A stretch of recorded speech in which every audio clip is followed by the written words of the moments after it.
It is my pleasure and honor to introduce to the members of APSA and our guests, our president, John Waldhausen, with whom I've worked closely since 1993. Born to John and Marian Waldhausen, John was one of three sons.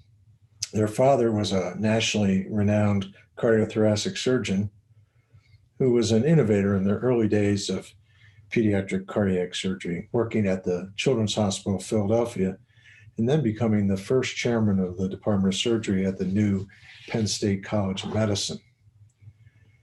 The family lived on a farm outside of Hershey where John, Gordy, and Bob grew very comfortable with outdoor life and became very self-sufficient.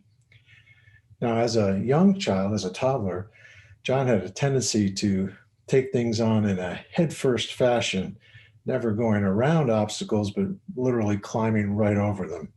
And that led to his childhood nickname of Tank, and was a harbinger of his persistent style to never avoid obstacles, but rather to tackle them directly and never be denied until the challenge was overcome. Now, young John and his brothers spent summers on the French River in Canada in a rustic cabin, and then later on a family farm in Lake Squam in New Hampshire, where the boys as children and then subsequently as adults would rendezvous every summer. He developed his passion for hiking in the beautiful White Mountains in New Hampshire. Now, John studied at Haverford College, and there he played varsity soccer and studied economics. After graduation, he wasn't entirely certain that a career in medicine was for him. And so he instead started on the management training program at Gimbels. After spending time as a buyer for women's shoes at Gimbels, he decided that maybe medical education was a better option.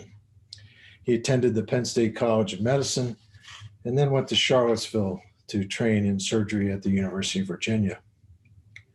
Now, there he distinguished himself as a very gifted technical surgeon. He was mentored there by Brad Rogers, our past APSA president and one of the most respected leaders in our field. In Seattle, we ranked him as our first choice in the match, based in large part on the recommendation of Dr. Rogers, who told us that he was the best technical resident whom he'd ever trained. Now, on July 1st, the first day of his fellowship, he was doing a case with Dave Tapper, our beloved surgeon-in-chief and past president of APSA. At the end of the case, David came into my office and dejectedly sat in a chair and said, "Oh, I just did a case with Waldhausen, and it's going to be a long 2 years." I was shocked, and I said, "My God, David, I mean, Brad Rogers told us he was the best technician he'd ever trained." David replied, "He is. I don't think we can teach him anything." Now, after a stellar performance as a fellow, David and I were able to convince him to stay with us in Seattle and rather than returning to Charlottesville. And the rest, as they say, is history.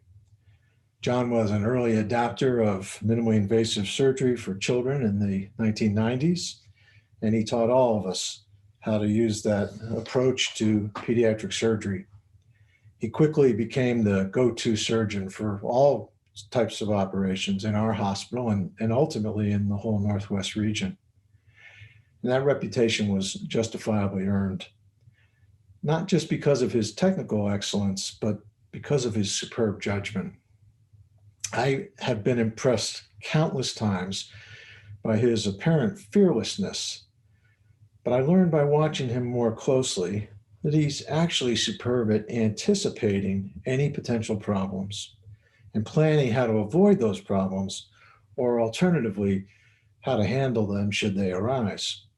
Now, that preparation has helped make him a confident, efficient, and unflappable surgeon in the conduct of all his operations, no matter how challenging.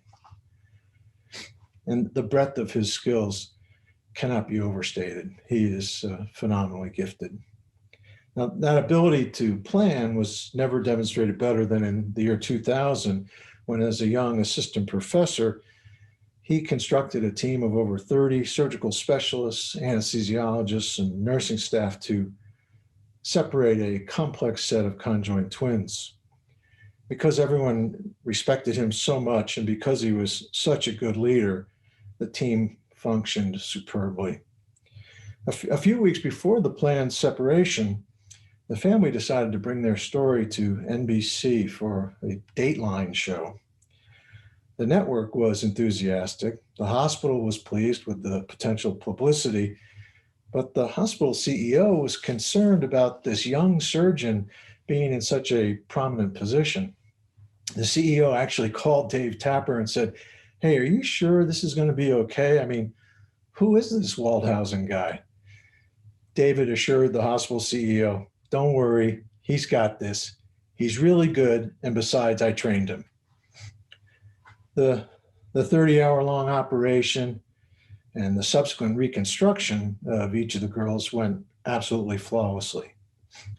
Last year, because of how much he meant to the family, John was actually invited to the wedding of one of the girls. In 2004, he became the fellowship director at Seattle Children's. And the truth is that even before that official designation, the fellows looked to him as their role model and as the surgeon from whom they learned the most. One of our former trainees once told me that when he was in clinical practice and in a jam, he would ask himself, what would John Waldhausen do? Many of them still call to ask for guidance on tough clinical cases. And the graduates of our training program are one of John's greatest sources of pride. And that pride is well justified. Now, John's skills do not stop in the operating room or the clinic. He's also a highly respected leader. He's widely known as someone who gets things done. That little child known as Tank, the immovable soccer fullback, he's a closer whose follow-through is thorough and flawless. That reliability has led to many leadership roles locally and nationally.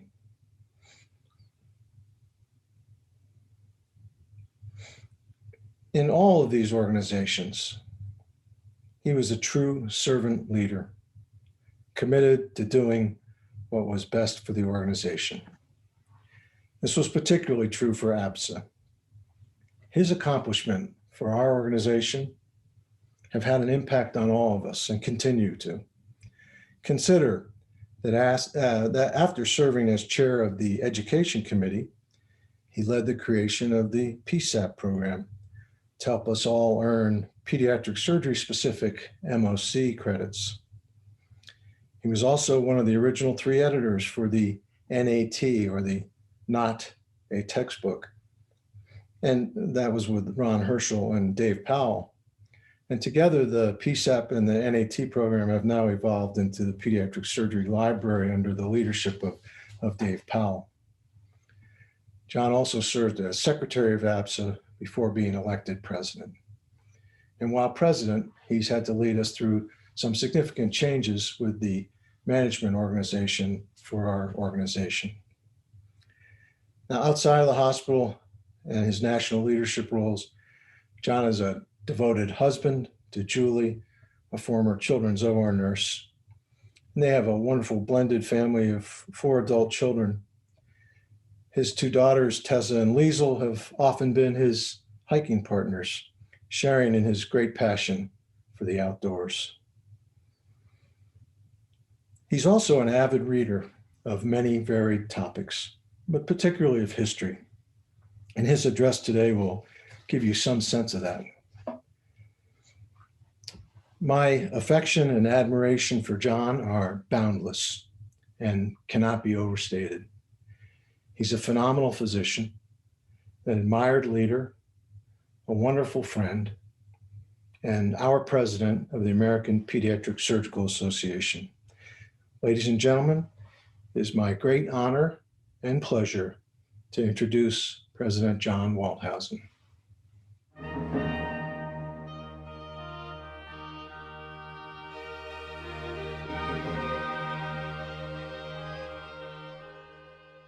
Good evening, and again, welcome. It's good to be with you, and now I wish we were all meeting in person. Because of the pandemic, we've all had to make adjustments and changes to our lives, both big and small, some of which I hope you'll see in this speech. And thank you, Bob, for that very kind introduction. Previous presidents have discussed areas that are particularly meaningful to them, and I will continue in that tradition, realizing what a great privilege this is. Some have stood here before you because of international fame or creation of whole new fields of endeavor, others because of service to the organization. But all of us who have stood here before you were helped along the way. We as surgeons are the legacy of those who helped us get where we are. It may be that the greatest legacy of any one of us has is not that we achieved a level of office or a certain station, but rather through the people we helped along the way. In the words of one of the greatest mentors in modern film, Yoda, we are what they grow beyond.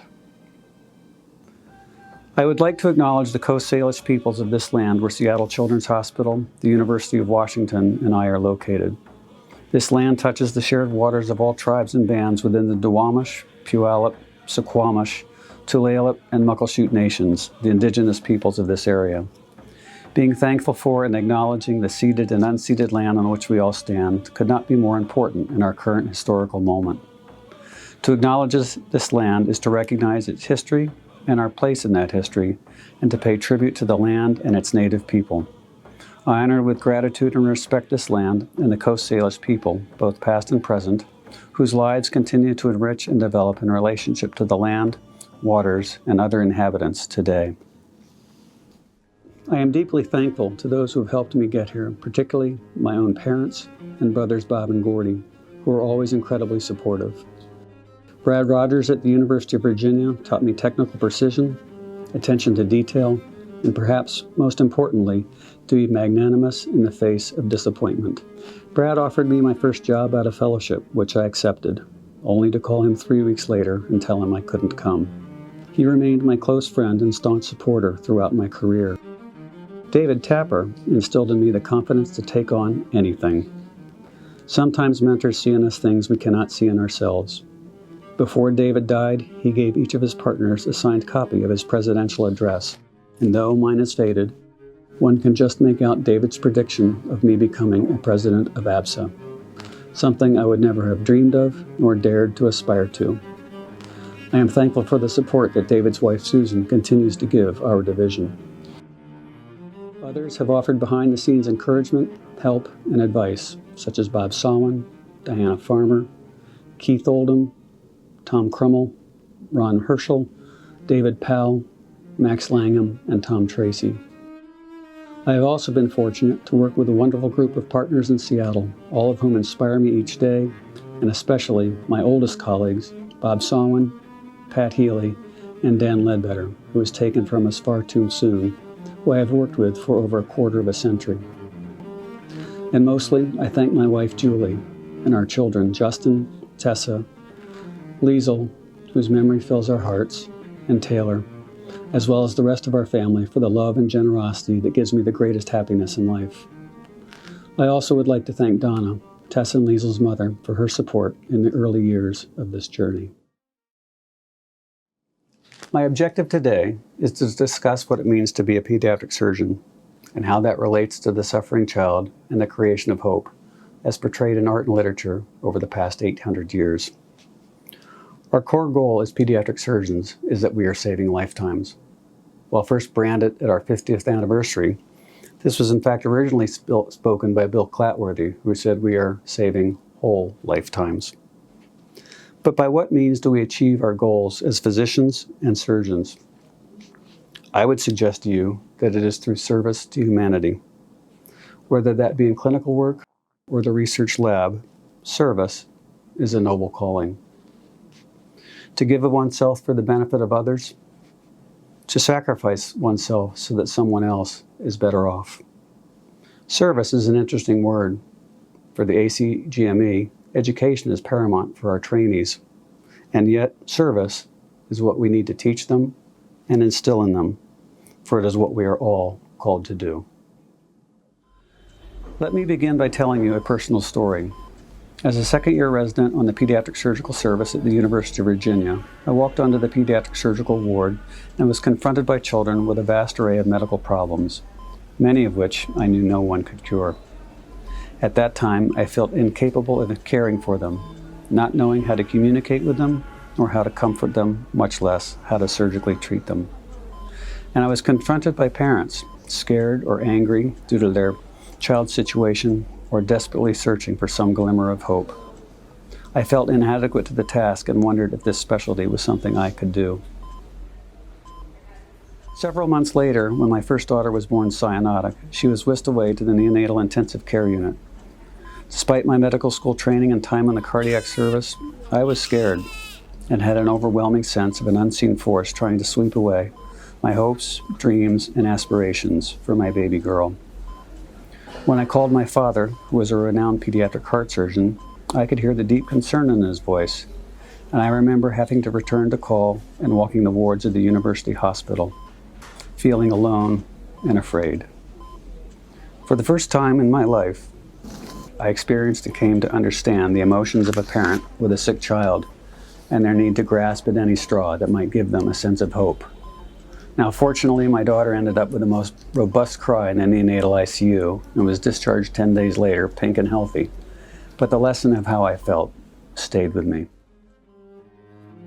For a moment now, let us consider why people choose a career in pediatric surgery. There are no studies available to answer that question.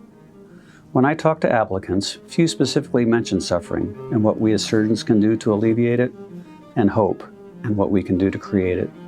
Two things that we do almost daily in one way or another. Childhood suffering and the suffering of their families is all around us. However, suffering for many is an uncomfortable topic. Even in our own workplaces, we see pictures of happy children in our hospital advertisements, and at least in the Western world, we think of childhood as a happy time. At least it is supposed to be. Our attention to suffering and the creation of hope is vital to our profession. The consent to lay a knife to the skin of a parent's most precious region for existence is an awesome responsibility.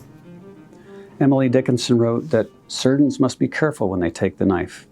Underneath their fine incision stirs the culprit, life. In many cases, we are providing the only hope for preservation of that life. Alleviation of suffering in its various forms is often a part of that, although as you get older, you also realize that you may cause it on the path to healing. Surgeons need to be able to gaze into the face of a child or parent, hear the tone of voice or cry, touch them, and discern fear, pain, or anger lurking beneath the surface.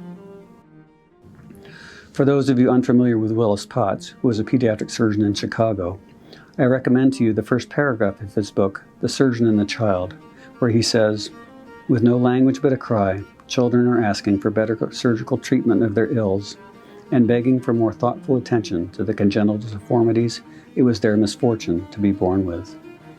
They are aided only by a couple of flustered parents, dismayed at the sudden misfortune of an unanticipated catastrophe."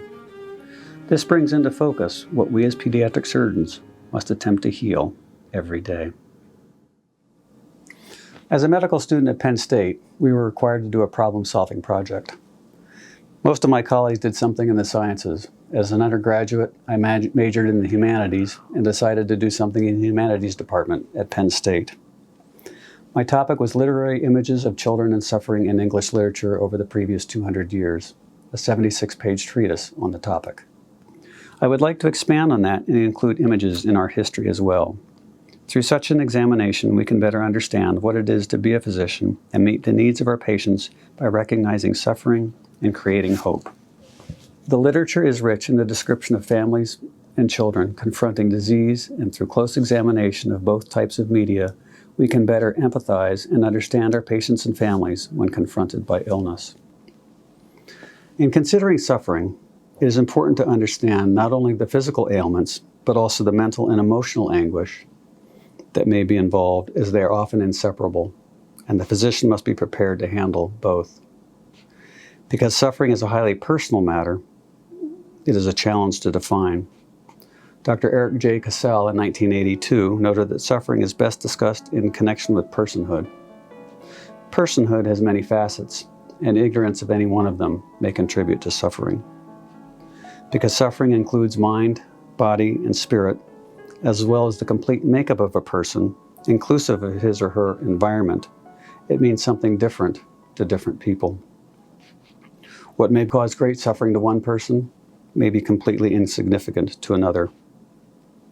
Suffering can occur when an impending disintegration of the self or one's environment is perceived. Social roles, group identification, the relationship with self, body, or family, and the relationship with a transpersonal, transcendent source of meaning can all be sources of suffering. Suffering may often be due to the perceived distress of a loved one, or from isolation and fear of being different from others, as well as fear of the future and the pain or distress it may bring. It becomes clear from Cassell's observations and descriptions of suffering in literature that the definition of suffering far exceeds that caused by pain alone.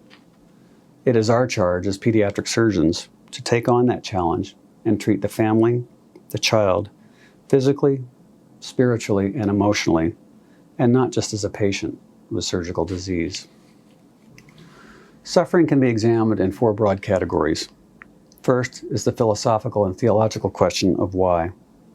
Why does suffering occur, and why does it happen in children? Most of the sources focus on Christian thought, and the nature of God is central to that discussion.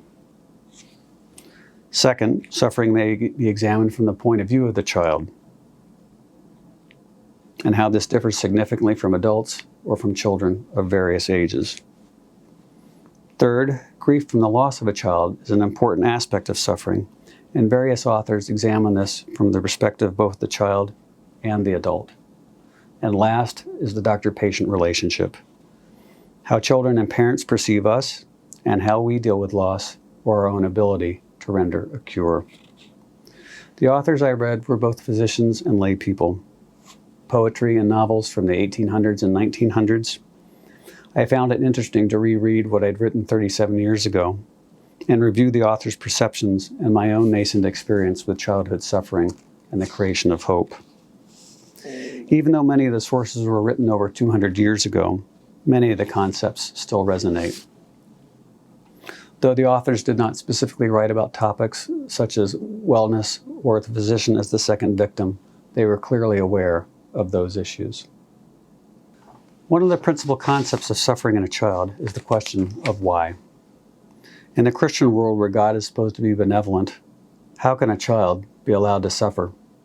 And this raises the question of whether God is benevolent, malignant, or perhaps even incompetent. In Albert Camus' The Plague, a story about a town ravaged by the disease, suffering is rampant, with Dr. Bernard Rieu, one of the principal characters, noting that suffering was twofold, our own to start with, and then the imagined suffering of the absent ones, son, wife, mother, or mistress. Memory became a prison house with nothing left but the past, though even that became lost to the town's inhabitants as the plague became consuming without end and hope was extinguished. Dr. Rieu, along with Father Panelot, finds himself in attendance of the town magistrate's son, who is racked with the disease.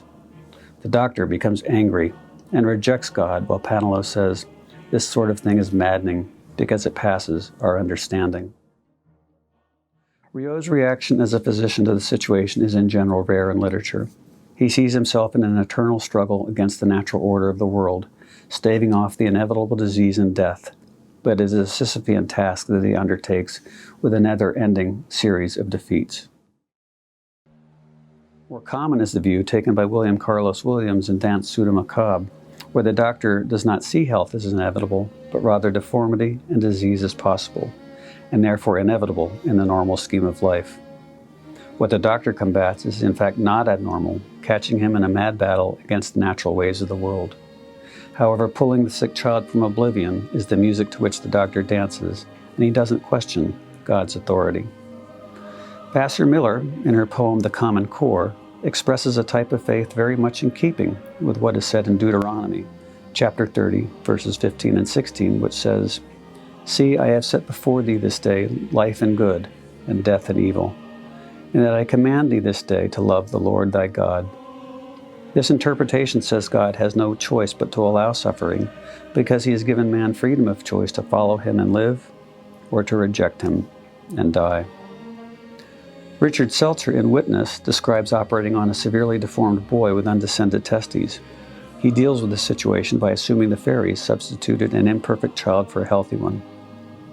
He must ease his mind, even if that help arises from a childlike enchanted view of the universe.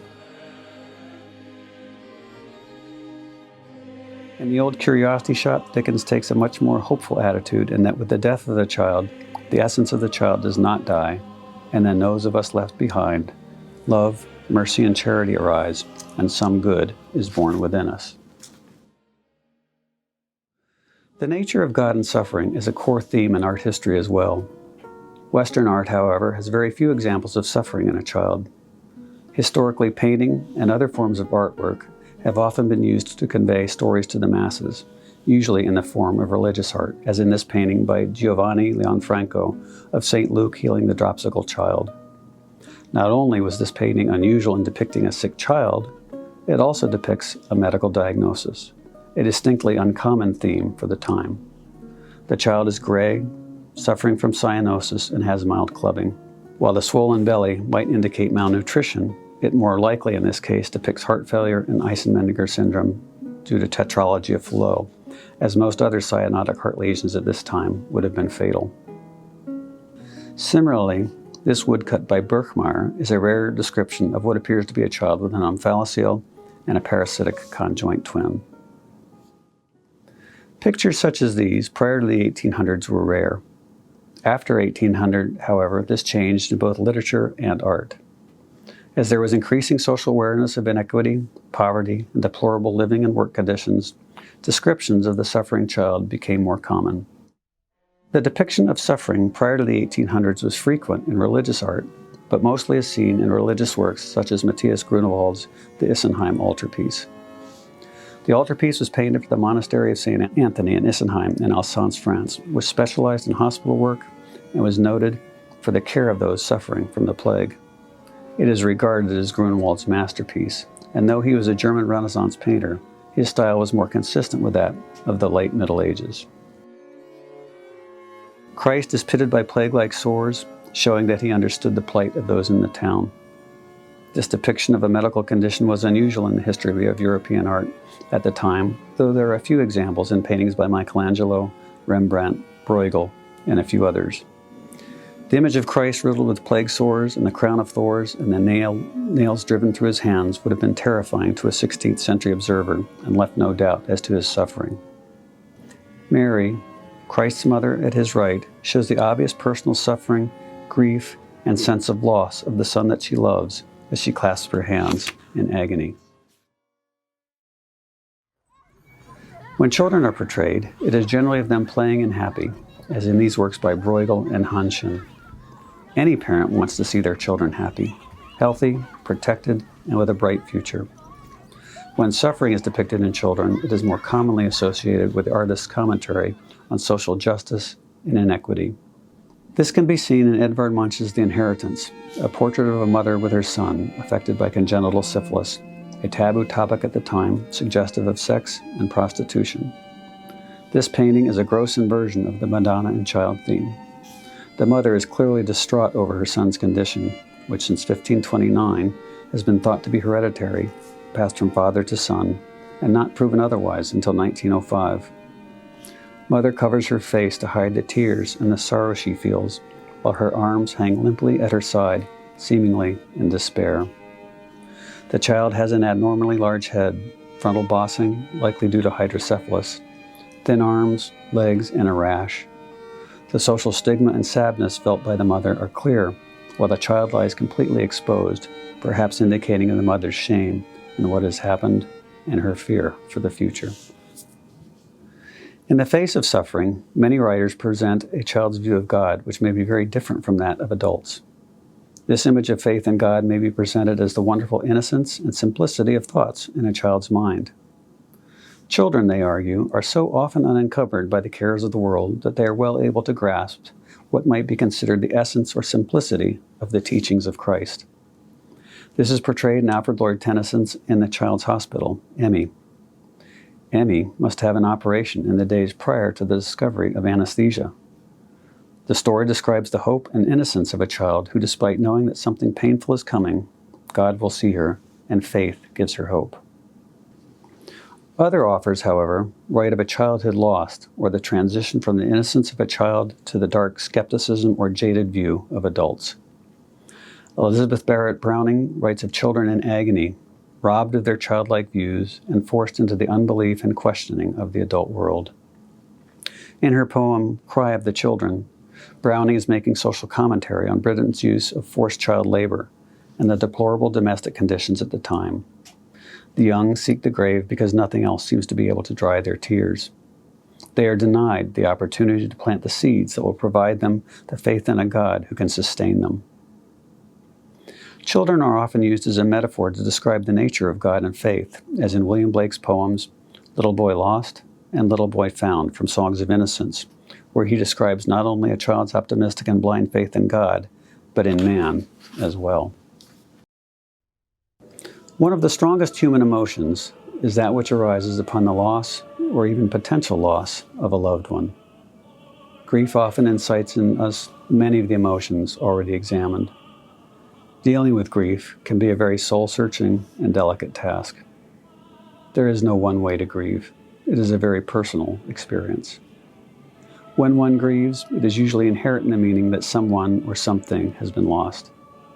When confronted with a sick child, parents encounter the fear of potential loss. In this sense, the fear of loss is outside of this definition of grief because we are only dealing with a potential loss or anticipatory grief. This idea is important because it is during the period when confronted with the possible loss of a child that we initially experience many of the emotions that one might normally associate with grief, such as remorse and loneliness. Camus, Seltzer, and Dickens all present similar images of adults frustrated at their inability to provide comfort and care when faced with a young child's illness. Not only are these adults unable to do anything in their present situation when confronted by a sick child, but they also begin to feel remorse for what they might have done in the past. Fear of loss is portrayed with some frequency in painting. In this painting by Munch, he draws from his experience with his sister Sophie's death from tuberculosis at age 15. The vivid colors suggest evocation of a painful memory. The mother's head is bowed, as if the weight of the world is on her shoulders. In Richard Seltzer's Witness, the father is confronted by a disaster very similar to that faced by Othon in the plague. His child is devastatingly disabled and acutely threatened, requiring an operation to save him, and there is little his father can do about it. At birth, the parents are presented with a severely deformed and sick baby and become trapped by their own love, yet uncertain of what to do. Their anguish plunges them into an abyss of fear and frustration. The father is described as one being crushed by a huge burden and visibly aging.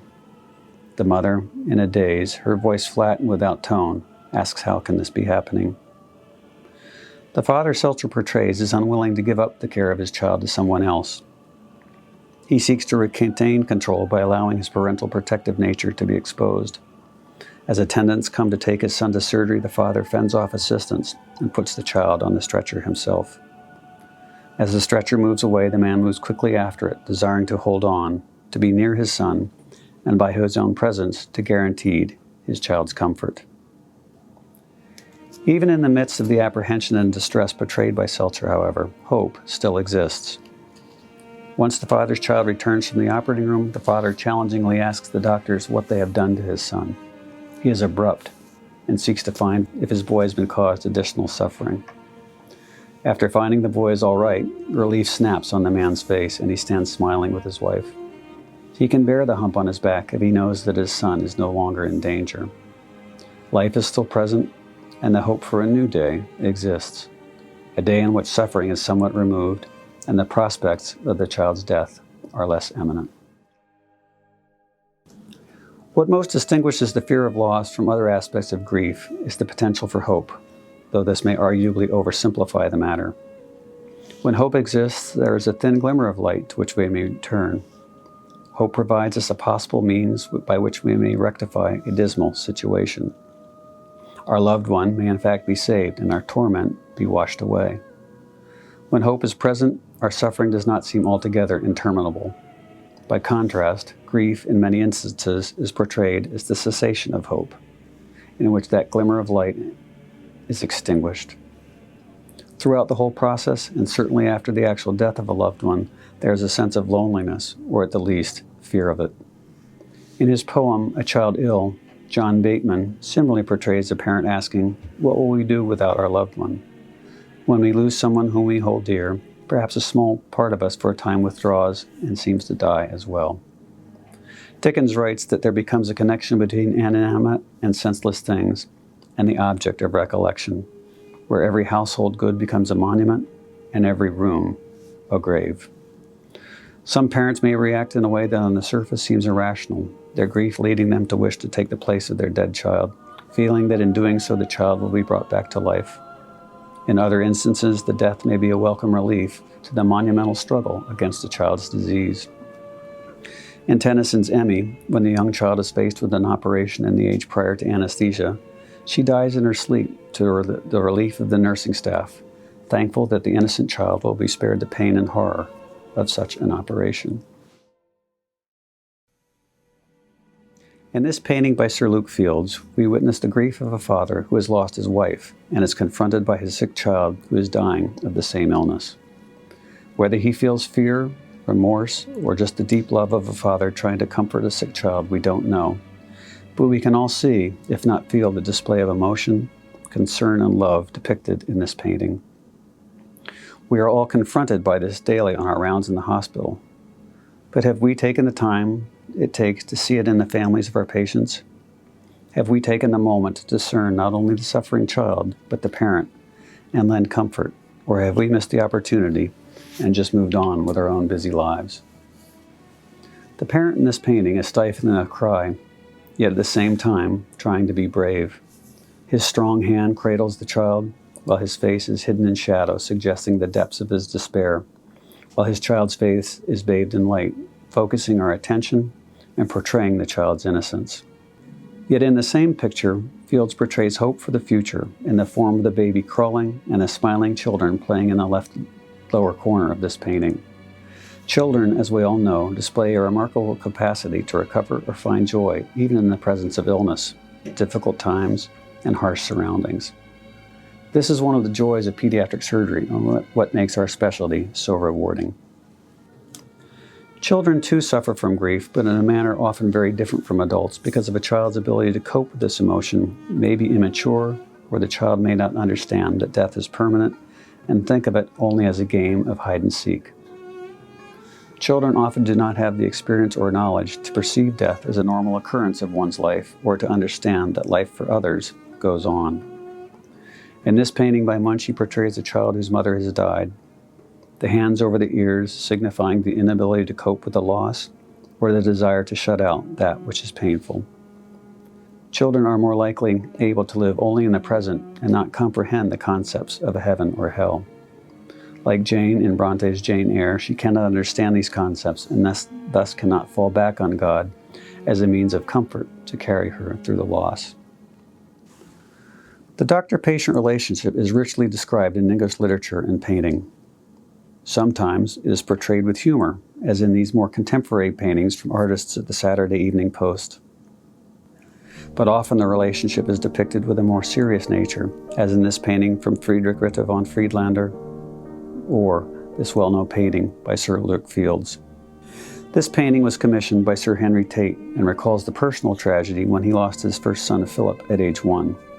Dr. Murray, who was the physician, left an indelible impression on Sir Henry. If you look closely at the painting, you can see the range of emotions created by a sick child. The doctor, intensely contemplating what more he can do. Long hours at the bedside with only a cup of tea to sustain him. Prescriptions tossed on the floor, insufficient to render a cure. The parents in the background, hidden in shadow, hands locked in prayer, with mother's head buried in her arms. The shaft of light illuminating the physician and the child's face, focusing our attention on the intensity of thought and perhaps holding out the glimmer of hope. The doctor-parent relationship is often one of authority in which the child and the family are looking to the doctor for answers, aid, or comfort. This situation may cast an aura around the physician in which he or she is seen as a savior, someone upon whom may be placed hope, trust, and the burden of responsibility. The physician is revered, and their efforts and actions are welcomed and instill a sense of calm and stability to an otherwise stressful situation.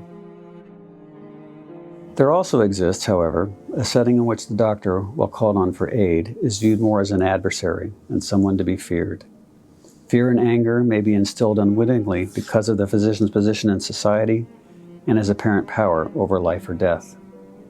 In this sense, the doctor is someone who appears shrouded in mystery, who, because of education and training, does things to a patient that may well be invasive and that others might not understand.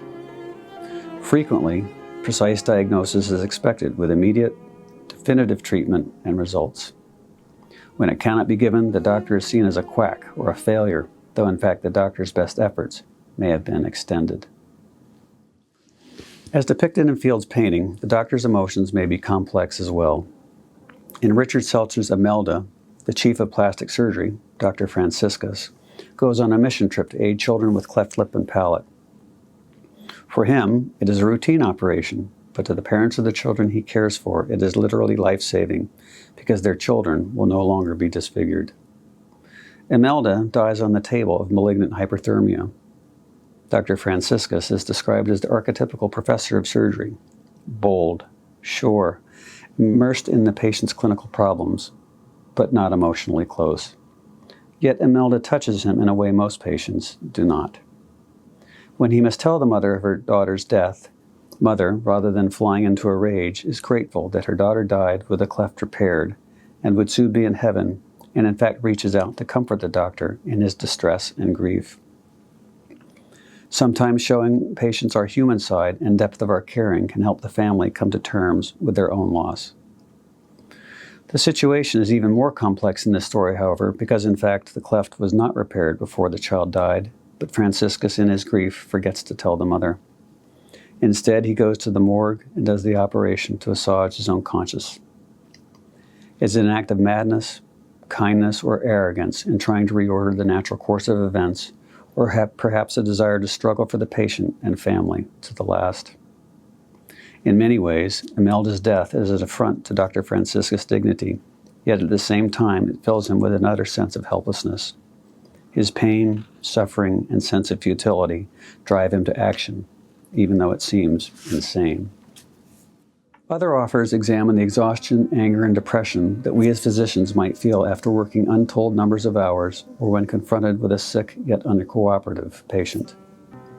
Sometimes the emotions we must bury escape and are portrayed in stories such as William Carlos Williams' The Use of Force, when a sick child with diphtheria doesn't want the doctor to have a look at her throat.